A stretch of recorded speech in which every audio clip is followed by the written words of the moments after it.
Ош облусунун Алай районунда 83 жаштагы карыяны жеңил унаа сүзүп, ал ооруканада каза болду. Бул тууралуу облустук жол кыймылынын коопсуздугун камсыздоо бөлүмүнөн билдиришти. Маалыматка ылайык 27 декабрь күнү саат 13:40 чамасында Ош Сарыташ Эркештам жолунда жол кырсыгы болгон.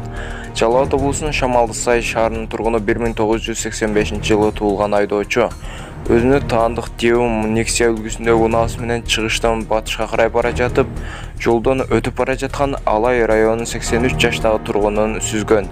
Жабырлануучу оор жаракат алып, Алай райондогу ооруканасынын жандандыруу бөлүмүнө жаткырылып, ошол жерден каза болгон деп билдирет басма сөз кызматынан.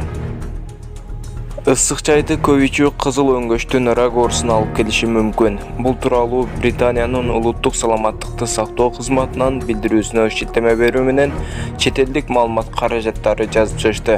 Маалыматтагы температурасы 60 градус ысыктан жогорку болгон ысык чайды ичүү кызыл өңгөчтүн залалдуу шишек тартына алып келүү коркунучун жогорулатат. Бул маалымат 500 миңден ашуун адамга карата жүргүзүлгөн изилдөөлөрдүн негизинде аныкталган.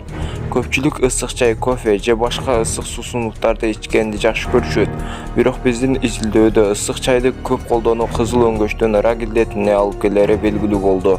Ошондуктан чайды ысык ичпей бир аз сууганда ичүү керек деген америкалык онкологиялык ооруларды изилдөө борборунун адиси Фархат Ислами.